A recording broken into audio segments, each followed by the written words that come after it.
చూస్తున్నాను. మహాపరిశుద్ధుడ గొప్ప దేవ, మీకు వందనాలు, స్తోత్రాలు చెల్లిస్తున్నాం ప్రభా. గడిచిన 2 రోజులు ప్రభా మీ సన్నిధిలో ప్రభా అద్భుతమైన కృపను మాకు ఇచ్చి మీ సన్నిధిని మా పయనించుకో. మీకే వందనాలు, కృతజ్ఞతలు. 3వ రోజులు ప్రభా మీ సన్నిధి ప్రభా మాతో ఉంచి మమ్మల్ని నడిపిస్తున్న విధానాన్ని బట్టి మీకు స్తోత్రాలు చెల్లిస్తున్నాం. అద్భుతమైన విషయాలను మాకు నేర్పించండి, మీ సహాయం చేయమని ప్రార్థిస్తున్నాం. మీ కార్యాలు మా జీవితంలో మీరు జరిగించమని ప్రార్థిస్తున్నామయ్యా. మీకు స్తోత్రాలు చెల్లిస్తున్నాం. ఈ దినం ప్రభా మేము నైనా అద్భుతమైన సమయాన్ని కలిగి ఉన్నాం ప్రభా. నైనా మీ కృప మీ సన్నిధి మా పైన ఉంచండి.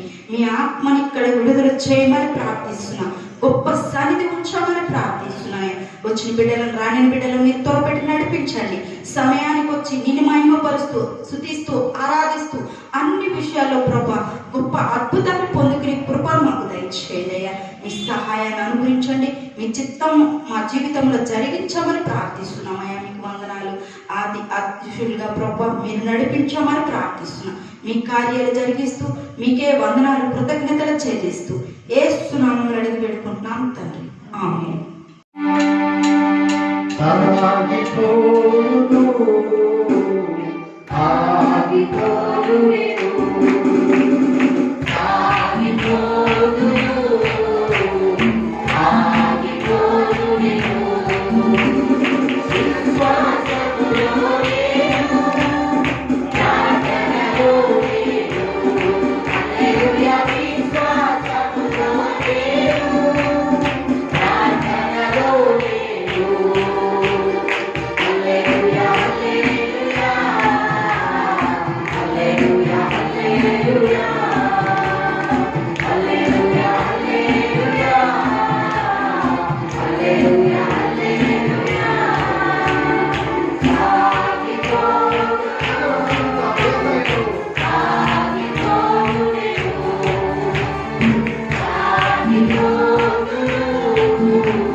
ఎటువంటి పరిస్థితులు మనకు ఎదురైనా కానీ కూడా మనం ఆగిపోయే వాళ్ళగా ఉండకూడదు, ముందుకు సాగిపోవాలి. హల్లెలూయా. ఎందుకంటే మన ప్రభువును రక్షకుడైనటువంటి యేసయ్య మనకు తోడుగా ఉన్నారు. ప్రతి శ్రమలో, ప్రతి పరిస్థితిలో నేను ఆయన ఒంటరిగా విడిచిపెట్టలేదు, నీతో కూడా ఆయన ఉన్నారు. ఆమేన్. నేను మిమ్మల్ని ఎడబాయని వాగ్దానం చేసినటువంటి దేవుడు ఆయన. ఆ ఇలాంటి కలసం ఆ ప్రభు మన మహిమ పలుతాం. ఆయన మహిమ ఘనతలకు అర్హుడైనటువంటి దేవుడు. హల్లెలూయా. కాబట్టి పాట పాడుతూ అందరం కూడా దేవుని స్తుతిస్తాం, దేవుని మహిమ పలుతాం. మహిమ ఘనతకు అర్హుడవు నీవే నా దైవము. మహిమ ఘనతకు అర్హుడవు నీవే నా దైవము. సృష్టికర్త ముక్తిదాత, సృష్టికర్త ముక్తిదాత, సుములకు ఆత్మనా ఆరాధనా నీకే, ఆరాధనా నీకే, ఆరాధనా నీకే, ఆరాధనా నీకే, ఆరాధనా స్తుతి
దేవా మీకే వందనాలు. యెహోవా రాఫా మమ్మల్ని స్వస్థపరిచే దేవుడు, మా వ్యాధులను స్వస్థపరిచే దేవుడు, రోగము నుంచి విడుదలనిచ్చే దేవుడు, మాకు ఆహారం ఇచ్చే పోషించే యెహోవా ఈరే మీకే వందనాలు చెల్లిస్తున్నాం.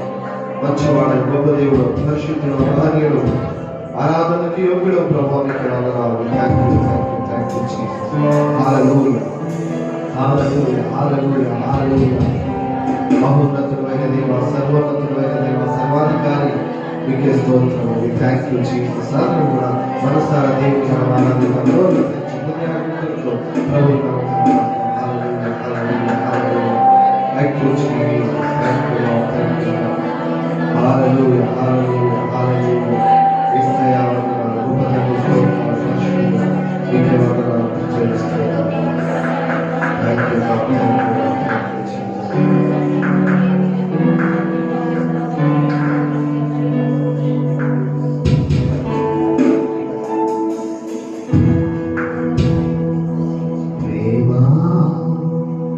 నీ ప్రేమ వర్ణించుటనా అందరూ చెప్తాము. ప్రేమ నీ ప్రేమ వర్ణించుటనా ప్రేమ నీ ప్రేమ వర్ణించుటనా ప్రేమ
ప్రేమకై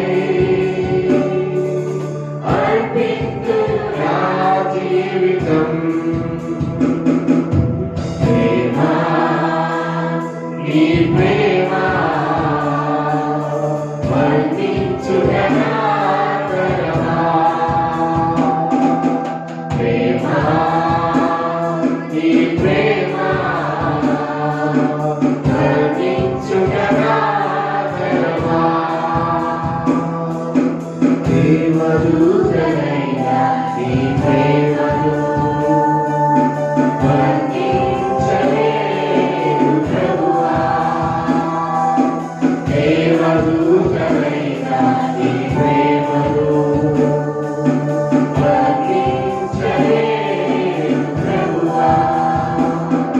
ప్రేమ నీ ప్రేమ వర్ణించుటనా తరమా. అవును యేసయ్యా, మీ ప్రేమ వర్ణించలేనిది, మీ ప్రేమ ఊహకు ఉన్నతమైనది, శాశ్వతమైనది, షరతులు లేనిది మీ ప్రేమ. మరణం కంటే బలమైనది, సముద్రం కంటే లోతైనది ప్రభావం. శాశ్వతమైన షరతులు లేని మీ ప్రేమను బట్టి మీకు వందనాలు చెల్లిస్తున్నాను. ఆ ప్రేమతో పాపులైనటువంటి మమ్మలను క్షమించినారు, రక్షించినారు, విమోచన కలుగు చేసినారు. వందనాలు. మీ బిడ్డలుగా మమ్మల్ని చేసినందుకు మీ కృతజ్ఞతలు చెల్లిస్తున్నాను. ఈ సన్నిధిలో నిలబడి తండ్రి అని ఆరాధించే భాగ్యాన్ని ఇచ్చినందుకు వందనాలు చెల్లిస్తున్నాను. Thank you. ఒక నిమిషం అందరం కూడా మౌనంగా రెండు చేతులు పైకి మనల్ని మనం దేవుడికి సమర్పించుకోవాలి. దేవుడి సన్నిధిలో కలిపితో మాట్లాడేసాయి. Thank you Jesus. హల్లెలూయా.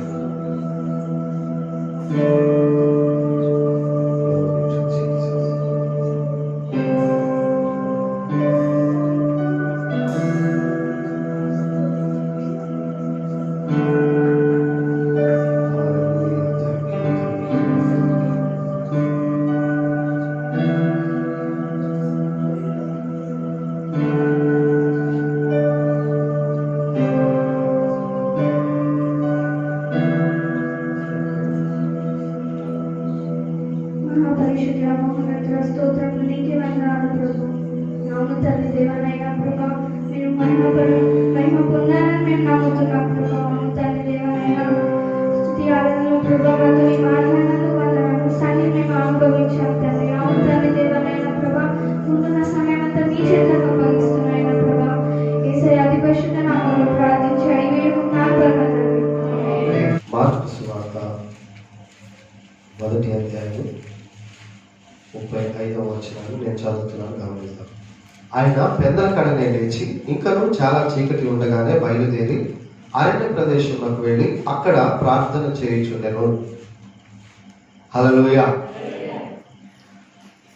ఇక్కడ మనం గమనించినట్లయితే యేసుక్రీస్తు వారు పెందలకడనే లేచి ఇంకనూ చాలా చీకటి ఉండగానే బయలుదేరి అరణ్య ప్రదేశంలోకి వెళ్ళి అక్కడ ప్రార్థన చేయుచుండెను. మనం కొద్ది సమయం ప్రార్థనలో సమయాన్ని గడిపిపోతూ ఉంటుండగా, వ్యక్తిగతంగా దేవుని సన్నిధానాన్ని మనం వెతకబోతూ ఉంటుండగా, యేసుక్రీస్తు వారి జీవితంలో నుండి ప్రార్థనకు ఆయన ఎంత ప్రాధాన్యతనిచ్చినారనేటటువంటి కొన్ని విషయాలను మనం గమనిద్దాం. యేసుక్రీస్తు వారు పెందలకడనే లేచినారంట. ఆయన దేవాతి దేవుడై ఉండి, ఆయన దేవుడై ఉండి తన సింహాసనమును పరలోకమును విడిచి భూమి మీదకి శరీరధారిగా వచ్చి భూమి మీద ఆయన తండ్రి చిత్తాన్ని నెరవేర్చడం కొరకు 33.5 సంవత్సరాలు ఆయన భూమి మీద ఉన్నప్పుడు ప్రార్థన అనేటటువంటి తన యొక్క ప్రార్థనా జీవితము మనకు మాదిరిగా ఆయన ఉంచటం అనేటటువంటి జరిగింది. యేసుక్రీస్తు వారే అన్ని విషయాల్లో కూడా మనకు గొప్ప మాదిరిగా ఉంటూ ఉన్నారు. లోకంలో మనం ఎవరైనా వెంబడించాలి, ఎవరైనా మాదిరి కలిగి ఉండాలి అని అంటే ప్రధానంగా మన మాదిరి, మనకున్నటువంటి మన మార్గదర్శకం ఎవరు అని అంటే మన రక్షకుడు ప్రభు అయినటువంటి యేసుక్రీస్తు వారు. మన జీవితాన్ని ఎవరితోనైనా మనం కంపేర్ చేసుకుంటూ ఉన్నప్పుడు, పోల్చుకుంటూ ఉంటున్నప్పుడు మనము అనుకుంటూ ఉంటాం, వారికంటే నేను బెటర్ గానే ఉన్నాను, వీరికంటే నేను పర్వాలేదు అనేటటువంటి విధానంలో మన జీవితాలు ఉంటాయి. కానీ మనం ఆలోచిస్తుంటాం, కానీ మనము అందరం కూడా ఎవరిని పోలి నడుచుకోవాలి, ఎవరిని మనము అనుకరించాలి, ఎవరు మన యొక్క గొప్ప మాదిరి అంటే యేసుక్రీస్తు వారు ప్రధానంగా మన యొక్క మాదిరి అయి ఉన్నారు. ఆయన లోనికి మనము మార్చబడాలి. ఆయన సంపూర్ణతలోనికి మనము తీర్చిదిద్దబడాలి. దేవుని వాక్యం అంటుంది ఎఫెసీ పత్రిక 5వ అధ్యాయం 1వ వచనంలో, కాగా ప్రియులైన పిల్లల వలె దేవుని పోలి మీరు నడుచుకోనండి. నీవు నేను మనము మన దేవుడైనటువంటి మన రక్షకుడైనటువంటి ప్రభు అయినటువంటి యేసు క్రీస్తు వారిని మాదిరి కలిగి మనము జీవించవలసినటువంటి వారమై ఉన్నాం. అయితే విశ్వాసముగా ఆయన వెంబడించేటటువంటి క్రైస్తవులుగా క్రీస్తు బిడ్డలముగా మనమందరం కూడా ఆయన మాదిరి కలిగి కనుక ఉన్నట్లయితే ఆయన ప్రార్థన చేసేటటువంటి అలవాటును ఆయన కలిగి ఉన్నారు. ప్రార్థన అనేటటువంటిది దేవునితో సంబంధాన్ని సహవాసాన్ని కలిగి ఉండటం అనేటటువంటిది, తండ్రితో సంబంధమును సహవాసమును మనం కలిగి ఉండటం అనేటటువంటిది, దేవునితో మనము మాట్లాడటం, దేవుడు మాట్లాడేది వినటం, దేవుడితో సంభాషణ చేయటం అనేటటువంటిది ఏదో మనకి నోటికొచ్చినటువంటి లేదా మనకు అక్కరగా అవసరతలుగా ఉన్నటువంటి కొన్ని అంశాలను ఒక లిస్ట్ లాగా పెట్టుకొని దేవుడి సన్నిధికి వెళ్ళి నాకు ఇది కావాలని చెప్పేసి అన్ని అడిగి ఆమె అని చెప్పేసి వెళ్ళిపోయేటటువంటిదో లేదా ఒక మతపరమైనటువంటిది ప్రార్థన అనేటటువంటిది కాదు. ప్రార్థన అనేటటువంటిది దేవుడితో సంబంధము, దేవుడితో సహవాసం అనేటటువంటిది ప్రార్థన అనేటటువంటిది.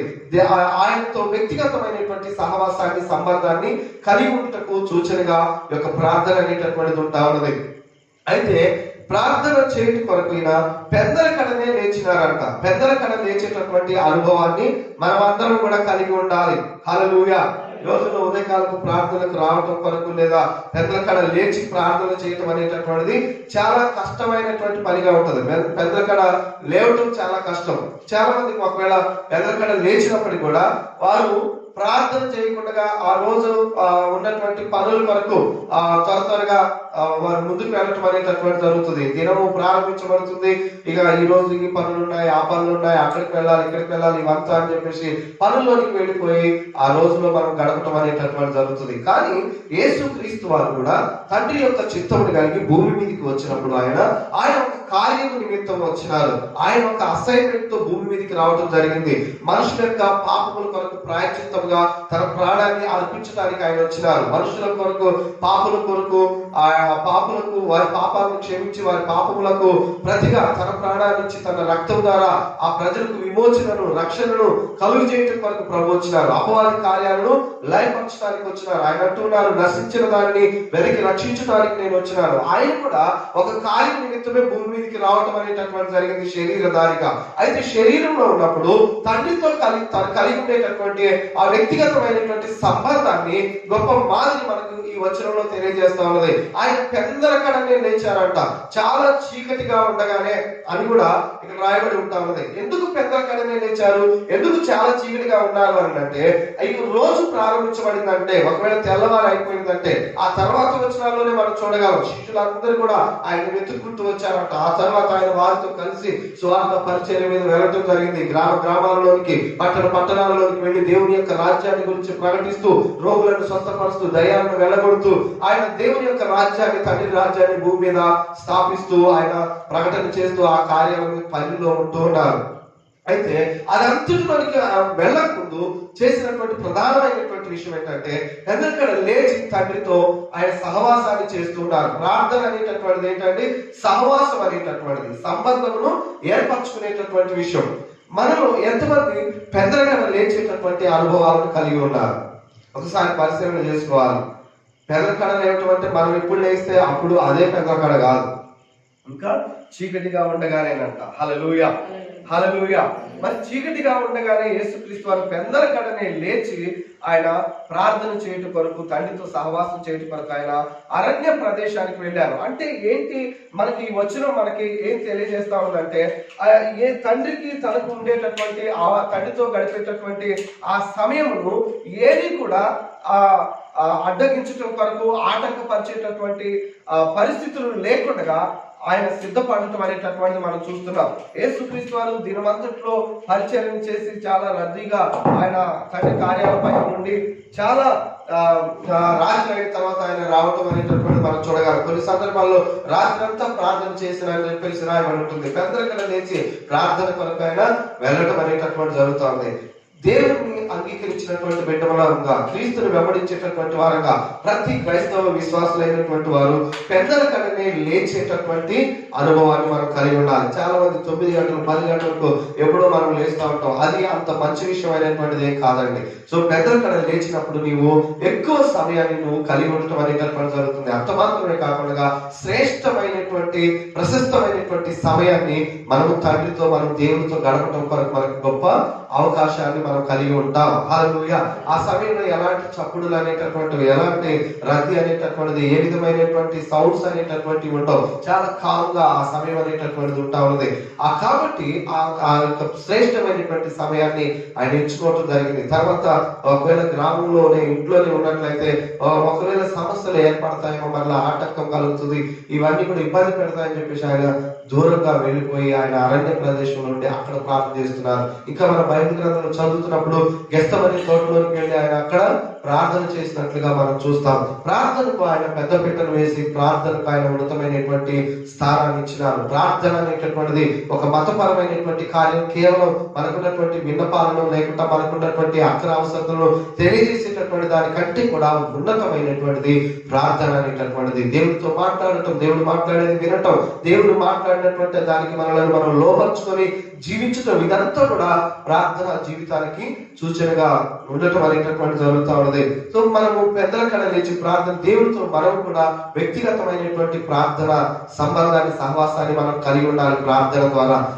శిష్యులు కూడా ప్రార్థన చేసినట్లుగా మనం చూస్తున్నాం. యేసుక్రీస్తు ఆ తర్వాత యేసుక్రీస్తు వారు తన శిష్యులను తీసుకువెళ్ళటం, తనతో పాటుగా ఆ ప్రార్థన చేయించడం కొరకు, ప్రార్థన కొరకు వారిని తన వెంట తీసుకెళ్ళటం కూడా కొన్ని సందర్భాల్లో మనం చూస్తాం.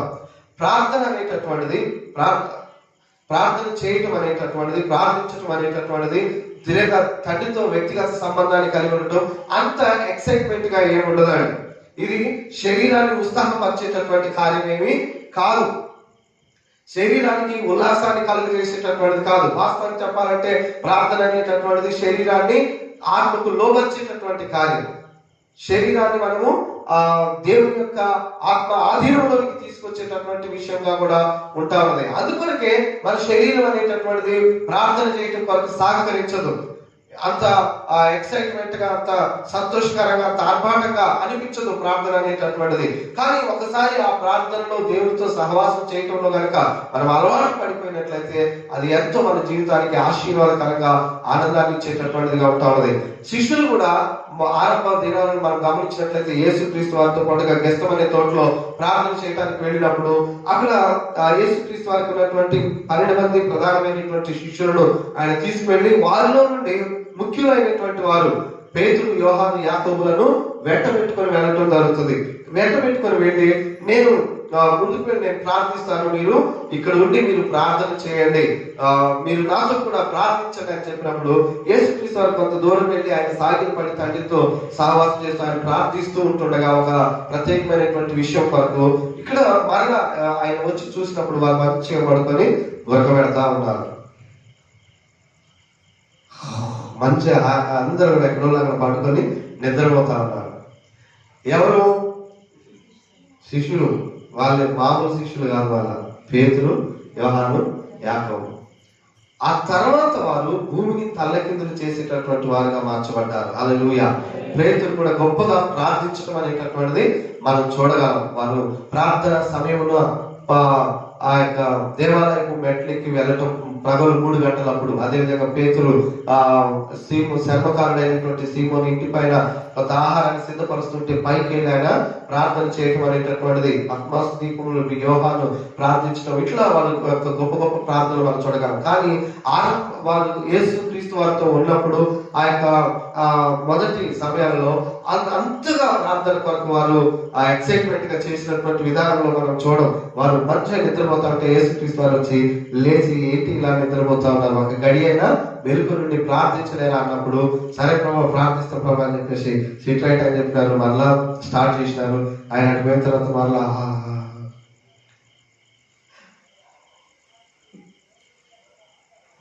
చాలాసార్లు ప్రార్థనకు వచ్చిన వాళ్ళు అట్లానే నిద్రపోతా ఉంటారు. అంటే జరుగుతూ ఉంటే వారు అంటే కానీ ఒక నిబద్ధత కలిగిన వారంగా మనం ఉండాలి. హల్లెలూయా. మనల్ని మనం సిద్ధపరచుకోవాలి. ఇది ఆయన అంటూ ఉన్నారు అక్కడ, ఆత్మ సిద్ధమే ప్రార్థించాలని ఉంటుంది. ప్రతి ఒక్కరు కూడా నేను గంట ప్రార్థించాలి, 3 గంటలు ప్రార్థించాలి, ఈ రోజంతా ప్రార్థనలో ఉండాలి అని చెప్పేసి చాలా సార్లు నిర్ణయాలు తీసుకుంటారు. ఆ తర్వాత ఎక్కువసేపు ప్రార్థనలో ఉండలేనటువంటి పరిస్థితి అయిపోతుంది. 5 నిమిషాలు 6 నిమిషాలు ప్రార్థన చేయగానే కొన్ని గంటలు అయిపోయినట్లుగా ఉంటుంది. అలా చూసినప్పుడు ఉంటుంది, ఓకే గంట సేపు మొక్కలుగా చేస్తారు. కళ్ళు తెచ్చి చూసినప్పటికీ అది ఒక 5 నిమిషాల వరకు వస్తుంది. అమ్మ ఇంకా 5 నిమిషాలు చాలు ఈ రోజుకి, ఆమె తర్వాత చేద్దాం. పడుకొని లేచినప్పుడు ఇంకా టైం ఉంది కదా లేచుదాంలే, లేచిన తర్వాత చేస్తారంటాం. అలా ఇప్పుడుగా పడుకుంటాం. ఇక అటే లేచి చూసేటప్పుడు 9 అవుతుంది. ఇవన్నీ అనుభవాలు అన్నమాట.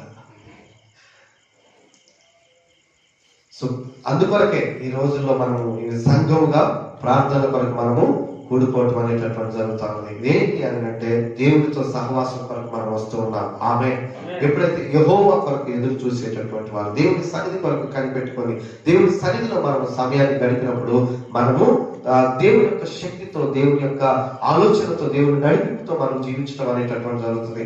రోజు ప్రారంభం కాకమునిపే, నీ దినచర్యలోనికి నువ్వు వెళ్ళక మునిపే నీవు మొదటిగా దేవుడి సన్నిధానానికి వెళ్ళి ఆ రోజు ఉన్నటువంటి పనులన్నింటినీ, ఆ రోజు ఉన్నటువంటి బాధ్యతలన్నింటినీ కూడా ప్రభుకి నువ్వు అప్పగించుకుంటూ వస్తే, ప్రభువా నీ ఆలోచన నాకు దయచేయండి, ప్రభువా నీ వాక్యానుసారమైనటువంటి నిర్ణయాలు తీసుకోవడం కొరకు నీ జ్ఞానాన్ని నాకు ఇవ్వండి, మీ మీ ఆత్మ ద్వారా మీరు నన్ను నడిపించండి అని చెప్పేసి ఆయన దగ్గరికి వెళ్ళి మనము ఆయనతో మనం సహవాసంలో మనం గడిపేటటువంటి వారంగా ఉండాలి. ఒక మొబైల్ ని మనం యూజ్ చేయకముందు, మనం వాడకముందు మనం ఏం చేస్తారంటే మొదటిగా అసలు ఛార్జింగ్ ఎంత ఉందా అని చెప్పేసి తీసుకెళ్లి ఛార్జింగ్ పెట్టడం అనేటటువంటి జరుగుతుంది. ఎంత కాస్ట్లీ మొబైల్ అయినప్పటికీ ఛార్జింగ్ కనుక లేకపోయినట్లయితే, దాంతో పవర్ సప్లై కనుక లేనట్లయితే అది చక్కగా దాంట్లో ఉన్నటువంటి ఆ ఆప్షన్స్ ఏదాన్ని కూడా మనము వాడుకునేటటువంటి పరిస్థితిగా ఉంటా ఉంది. దాంట్లో వాట్సాప్ ఉంటుంది, ఫేస్బుక్ ఉంటుంది, వీడియో చూడొచ్చు, ఎన్నో విషయాలు ఉంటా ఉన్నాయి. కానీ అవన్నీ కూడా పని చేయాలంటే మొదటిగా దానికి మంచిగా ఛార్జింగ్ అనేటటువంటిది అవసరమై ఉంటా ఉంది. నేను కూడా దేవుడు మనకి ఇచ్చినటువంటి కార్యాలను విజయవంతంగా చేయడం కొరకు, మనలో పెట్టినటువంటి తలాంతులు, సామర్థ్యాలు అనేటటువంటి వెలుగు తీసి ప్రభు రాజ్య విస్తరణ కొరకు మనం వాడబడాలంటే, ఒక శ్రేష్టమైన, పరిశుద్ధమైన, పవిత్రమైనటువంటి జీవితాన్ని ప్రభు కొరకు మనం జీవించాలి అంటే, దేవుడు వాగ్దానాలను, ఆశీర్వాదాలను మనం అనుభవించాలి, వాటిని స్వాధీనపరచుకోవాలి అని అంటే మొదటిగా దేవుడితో సంబంధము, సహవాసం అనేటటువంటిది మనకెంతో ప్రాముఖ్యమైనటువంటి విషయంగా ఉంటుంది. అందుకొరకే ప్రార్థనలో దేవుడి దగ్గరకు నీవు రావాలి, ప్రార్థనలో దేవుడిని నువ్వు సమీపించాలి, ప్రార్థన ద్వారా దేవుడితో సంబంధాన్ని, సహవాసాన్ని ఏర్పరచుకొని నీవు ప్రార్థనలో ఉన్నతమైనటువంటి సమయాన్ని దేవుడితో నువ్వు గడుపుతూ ఉంటుండగా దేవుడు తన శక్తితో, తన సామర్థ్యంతో, తన యొక్క జ్ఞానంతో, ఆలోచనతో, ఆయన తన ప్రత్యక్షతతో మనల్ని నింపటం అనేటటువంటి జరుగుతుంది. తద్వారా మనం చేసేటటువంటి పనులన్నింటినీ కూడా విజయవంతంగా మనం చేసి ప్రభుకు మహిమకరంగా మనం జీవించగలిగేటటువంటి వారంగా మనం ఉంటాము. హల్లెలూయా. యేసుక్రీస్తు వారు అందుకు ఆయన్నే మనకు గొప్ప మాదిరిగా ఉంటున్నారు. ఆయన ఆ రోజును ప్రారంభం కాకముందు, ఆయన రోజులో పనుల్లోకి వెళ్ళక మునుపు మొదటిగా వెళ్ళి తండ్రి దగ్గరికి వెళ్ళి ఆయన ప్రార్థనలో సమయం గడుపుతున్నారు. అందుకొరకు ఆయన అంటారు, యోహాను సువార్తలో మనం చదివినప్పుడు, నా తండ్రి నాతో ఏది చెప్తున్నారో అదే నేను మీతో చెప్తున్నాను, నా తండ్రి ఏది చేయటం నేను చూస్తున్నానో అదే నేను మీ మధ్యలో చేస్తున్నాను, నా అంతటా నేను ఏది కూడా చేయటం లేదు. ఎక్కడ తండ్రి చేయటం చూస్తున్నారు, ఎక్కడి నుండి తండ్రి దగ్గర వింటున్నారంటే, ఆయన బెదరకడ లేచి ప్రార్థన చేసేటటువంటి ఆ సమయంలో తండ్రి దగ్గర నుండి ఆయన వింటూ ఉన్నారు. హల్లెలూయా. తండ్రి దగ్గర నుండి ఆయన ఏం చేయాలి, ఎలా చేయాలనేటటువంటిది చూస్తున్నారు. నీ జీవితంలో కూడా కొన్ని పరిస్థితుల్లో ఎలాంటి నిర్ణయాలు తీసుకోవాలి, ఏం చేయాలి, ఏం చేయకూడదు అనేటటువంటి ప్రతి విషయంలో కూడా దేవుడు మనలను నడిపించడం అనేటటువంటి జరుగుతుంది.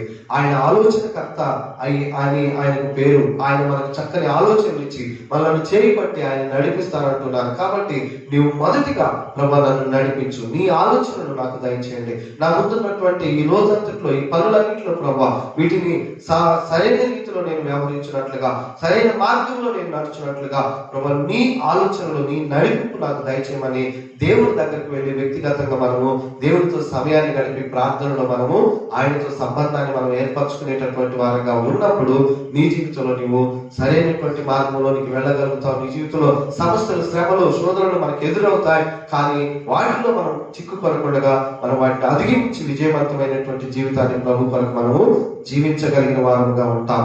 ఆమె దేవుడి మాటలు దీవించును గాక. తలలో ఉంచుకొని కళ్ళు మూసుకుందాం.